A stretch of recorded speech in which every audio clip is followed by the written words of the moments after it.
Sanibona bafethu uvane lo. So la ngizokhuluma bafethu ngalo mdlali lo. Umdlalo semva kwami umdlali lo weMamelodi Sundowns, uEthiosa Ighodaro. Lo mdlali ke bafethu iMamelodi Sundowns ayikaze yamsebenzisa kakhulu. Okudabuka uqhamuka le Nigeria. Since afika kwiMamelodi Sundowns, iMamelodi Sundowns ayikaze imdlalise kwi-main team yeMamelodi Sundowns. Umjida wafika bemlona kuma clubs akhona la kwiBetway Premiership. Benikhumbula kahle umjida sekwalonwa kwi-SuperSport United. Wadlala kahle kwi-SuperSport United yambuyisa Sundowns yaphinde yamlona kuMaZulu. Last season nje umjida ubedlalela amaZulu. Even Dona ke last season engawakhiphanga ama-stats akahle, but ama-stats akhe awakhipha kwi-SuperSport United ayemkhulumela kakhulu because umjida indlela adlala ngakhona i-striker sangempela lesi. He's a complete number 9. It is the striker that you will want in your club. Yabo uyi-striker nje ongasidinga ngempela eklabhini yakho, ongakushayela amagola ngempela uEthiosa Ighodaro. Yabo. So kuneyindaba ke ebeyisurrounda lo mjida lo.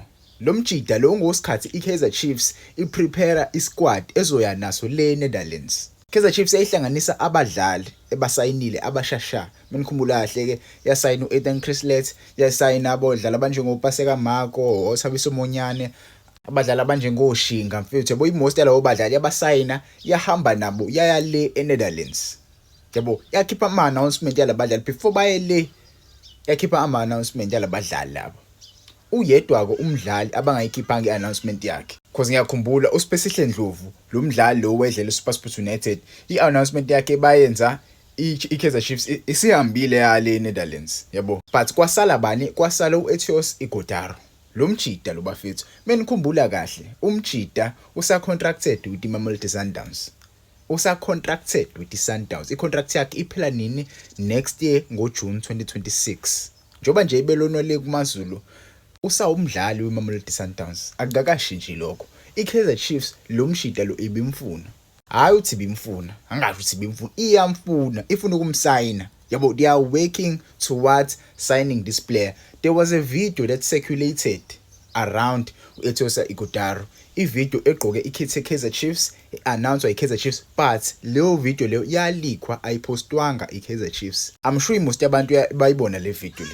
Njani imbona la. Ugqoke ama tracksuit eKaizer Chiefs amashasha. Menikhumbula kahle most yabadlali beKaizer Chiefs ba-announce istyle esikanje. Yabo, niyambona umjida bafethu uyena one video angangitshela lapho kuma comments noma ngitheke, because I'm sure ikhona la ka TikTok, ikhona futhi nalapha YouTube. Khona ngizoyiposta ngenikhombise le video le. Yabo, ngabona ngithole mina isithombe sakhona ukuthi hayi ngempela umjida wayezo announce iKaizer Chiefs, but ke i-deal engathi samile kancane cause iMamelodi Sundowns ayifuni umdedela umjida kanjalo nje, abafuni ukuterminate icontract yakhe. Yena ufuna ukuhamba kweMamelodi Sundowns because he feels like iMamelodi Sundowns ayimsebenzisi. Njobe ngamsebenzisi nje usekhathele ukuloki ehamba eshintsha ama-club each and every season, eshintsha i-club. Yena ngokwakhe ukulindele ukudlalela e-club enkulu, ukulindele futhi ukuchallenger for ama-award amakhulu la kwiBetway Premiership. Na i-video bafethu bayasho la ukuthi umjida he is training on his own.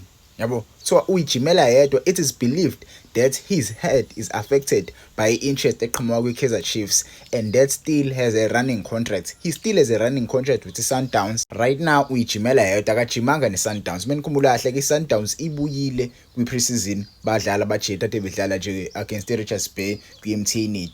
Right now Ighodaro akanayo club, akajimanga with iMamelodi Sundowns kwi-preseason. Yabo, kuthi umjida ubejima yedwa like the likes of aboThembi Nkosi-Lorch. So i-future yakhe around iMamelodi Sundowns i-unclear, but he is still a Mamelodi Sundowns player, and the Sundowns ayifuna ukumdedela nje kanjalo.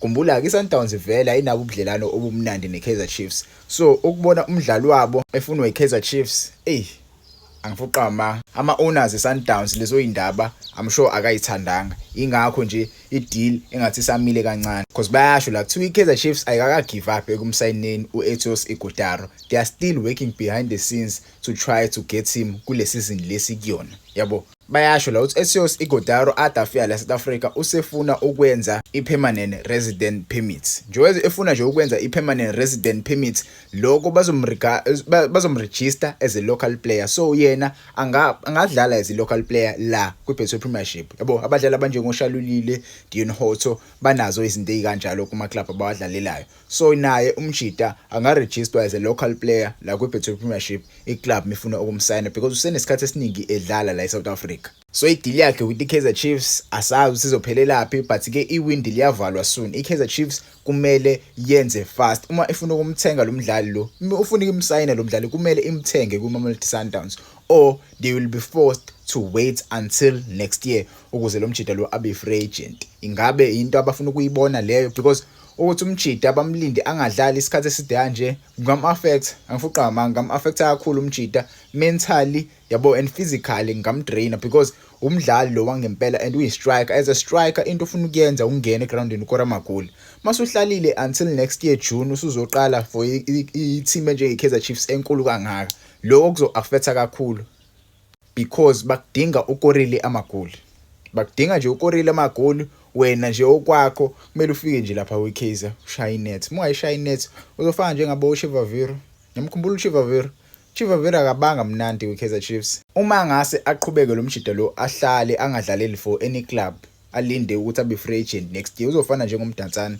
If you remember umdantsane kwiCape Town City, if you remember uSithebe kuMaZulu, isituation yakhe izofana njengalabo badlali because bajoina iKaizer Chiefs sebehlala isikhathi eside bengadlali. So situation yakhe tough bafethu. Ungangitshela ama comments uzizwa kanjani ngalindaba yalo Mjida lo bafethu. Do you think Mamelodi Sundowns kumele ivumele ukuthi iKaizer Chiefs imsayine imthenge? Kodwa iKaizer Chiefs vele sayithanda ukukhipha imali. Angazi into le deal lingabe adi conclude ukube nje iKaizer Chiefs iyafika nayo imali. Yabo, I'm sure that's a stumbling block between iKaizer Chiefs and Mamelodi Sundowns. Imali. Angiboni kukhona okunye okukhona behind le deal. Because ukubuya amfuna lo Mjida ngabade bamthola. Kufana nje ngalamanye ama deal lawa abahlule ukwa conclude. Nalomunye uMjida nje waseTanzania, angazi uba uFaisal Salum or what. Lo Mjida iKaizer Chiefs ade aba interested again since the start of Lewindi. iKaizer Chiefs ade aba interested kulo mdlalo yana bafethu. I think udlalela iAzam FC ngaphosisi. Yabo, sekuze kwafika iSimba SC isifuna ukumsayina lo Mjida lo. iKaizer Chiefs namanje isahluleka ukumsayina. Asazi ukuthi uzophelelaphi. There are many big clubs who are interested in that player. Leya club ifuna imali kuphela. Mengizwa kahle angazi i-value yakhe la Mjida around 8 to 9 million rands. Yabo, so Kaizer Chiefs ihlula ukukhipha imali ukuthenga abadlali. Ethios Ighodaro ngabe bayamthola uMjida. Sundowns, I don't think iSundowns inganqaba leyo ndlela ukudayisa umdlali abangamsebenzisi. Phela lo Mjida lo abakazi bamsebenzisa kwi-first team yabo abakazi bamsebenzisa. So I don't think banganqaba okumdayisa uEthios Ighodaro. Phela iSundowns inoSales. Yabo, inoSales inabadlali abaningi bethu abakhulu iSundowns. I don't think banganqaba ukudayisa lo Mjida. But ungangitshela ama comments, what do you think about the situation ya Ethios Ighodaro with iKaizer Chiefs?